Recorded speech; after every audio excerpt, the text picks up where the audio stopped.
pretty good performance, and yet you were able to find so many things wrong. Is that just what you do this time of year in terms of fine-tuning? Well, I do think that, from a coaching standpoint, you're always looking for, and I guess if you picked one word, to be trying to always eliminate sloppiness in details, and whether it's being sloppy, the way you pass the ball, whether you screen defensively, not getting exactly where you need to be. But I just think that, we can be better, and so we're trying to figure out a way to continue to do that. Coach, several weeks ago, you talked about James Daniel as being a guy that you thought, really had to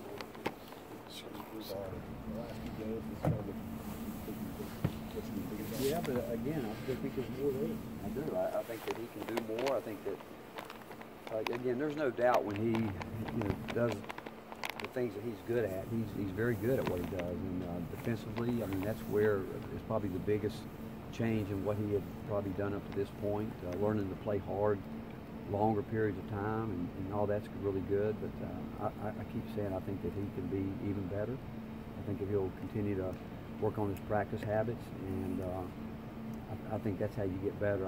We don't play enough games to get better just playing games. I mean, you've got to take advantage. I mean, you think about it, we're in practice more than we are in games, and you've got to take advantage of that and have the discipline to say, hey, this is, whether it's 45 minutes, hour and a half, whatever it may be, I have a chance to get better here. But I just, again, I think he can be even better. Is that the kind of player you thought that he would be when you recruited him? I mean, did you always think he could get over being a high volume guy and just kind of be a facilitator like he is now? Well, I knew he'd get over being a high volume guy. I knew that would happen. I mean, I think he was a guy that that's what they needed him to do. I don't think there's any question that's what was needed for him to do at Howard. And here he was going to play collectively with the best players he had ever played with. I mean, you go back to his whole career, this was going to be the best group of guys that he played with, and I think that he wasn't afraid. I don't think he's put his self-worth in wanting to be the nation's leading scorer. I don't think that. I do think that the one reason he wanted to come, he wanted to help be part of the winning program. I think that he felt that he could help us do that, and he has. He's already helped us win a lot of games, and now, and I think he'll continue to help us. But I just, as a goal, as a coach, you just want to see guys maximize every bit of God-given ability that they have. What does he not do in practice, and how hard is it to change those habits? Well, I think when I say practice, I'm not saying something he doesn't do. I just think there's more you can do. And I would say that of myself and anybody else. You can always get better. And that's what we're trying to strive for with this team, that, you think you can go, maybe you think you've gone as hard as you can go, but you can go harder. And I think that's true of everybody. 2 days ago in practice, Lamonte Turner had about as good a practice as he's ever had, but he didn't carry it over to the game. And that's what you're hoping, is that if they learn to practice hard in practice every day, it's going to carry over eventually, and it's going to click. And but I would say what I'm saying to you about James Daniel, I would say that about everybody in the program. The other night you mentioned maturation as kind of the next step for this team. What do you think that will look like? I think what we have to do is we have to be grittier, longer. I think you've got to do it for long periods of time. I think you've got to you eliminate being sloppy, and I think you do that. And the key is, can you do it longer, and can you do it a little bit better every day? Can you get to where you do realize that every day counts, and that you come into practice with the idea that we've got to continue to build on to be consistent. We've got to start with it in practice and build on it during the game. And same thing with being sloppy. I think if you're sloppy in practice, you're going to be sloppy in a game. I think if you're not gritty in practice, you're not going to be gritty in a game. You can probably turn it on a little bit, but I think over time, emotion wears out. I think habits become a big part of this game. And if you don't develop the right habits in everything you do over the course of a game, when you get hit a couple times, things aren't going your way, you're going to revert always back to your habits. And so what we're trying to do, we've always tried to do, is hope these guys understand that you're trying to build those habits that will sustain you through tough times. Is there one moment when you know that you see it on the practice court? Oh yeah, I think you do, and I think you go back and look and you watch practice and you see. I'll give you a great example, and it's something that a lot of people wouldn't think is a big deal. you see a guy like Yves Pons come in the game the other night in those last 2 minutes and do what he did in those last 2 minutes when the game was over with, and the way he worked those 2 minutes tells you that's a guy that's starting to figure it out, and that's not an easy thing to do when you sit there wanting to play every minute of the game, and that's gritty. That's being gritty. That's being consistent. That's not being sloppy, and Yves had to go through a lot, but that's why we know he's got a great future. And because anybody that can do that tells you that he's got a great future. You've mentioned before part of that maturation process is guys willing to be role players, willing to go up for rebounds, willing to play defense in that regard, and not just want to score every time they have the ball. In that regard, how do you feel the team has progressed? Well, I think, again, roles are really important, but I also think that we've got to get better, especially rebounding the basketball. We're not where we need to be. You look where we're ranked nationally in terms of rebounding. We're not anywhere where we need to be. We've got to get better there. But I do think we've got a group of guys that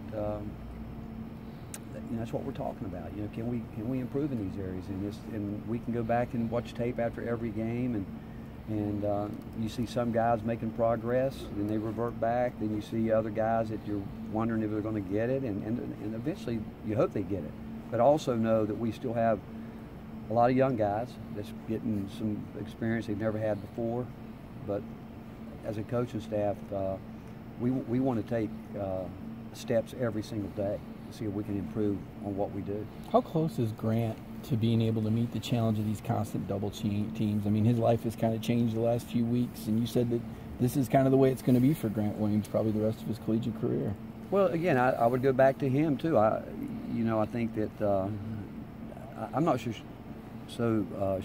I'm concerned about his mindset as much as I'm with him in particular. He's played a lot of minutes, and he does get a lot of attention, which means he's having to work really hard game in and game out. And he's had to work through some injuries, like a lot of players have too, that he's had to deal with. But I think he can be. I could be talking about James Daniel. I could be talking about Bone. He can be so much better, and it's going to go back to, can he continue to push himself every day in practice? Because they're still young. They've got, and they're not even anywhere near being a player that peaks. Right now they're going to get so much better.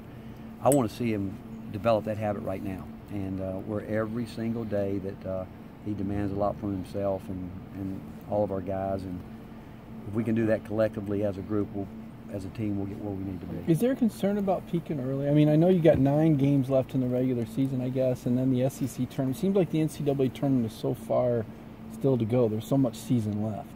Well, we're not talking about, we haven't talked to our team about that. I mean, I think at one time that was probably foremost on their mind, but we don't talk about it. We talk about, and I'm sure you guys get tired of hearing me talk about it, but I'm not going to get away from the message to them or to you all. I mean, I'm worried about today. I want to see us come out here today and get our work in, show some maturity, show that we're going to prepare and not be sloppy, and start showing some grit by doing that every single day, and not just laying around thinking, okay, we got a game tomorrow, and they show up and they see, if we got it or we don't.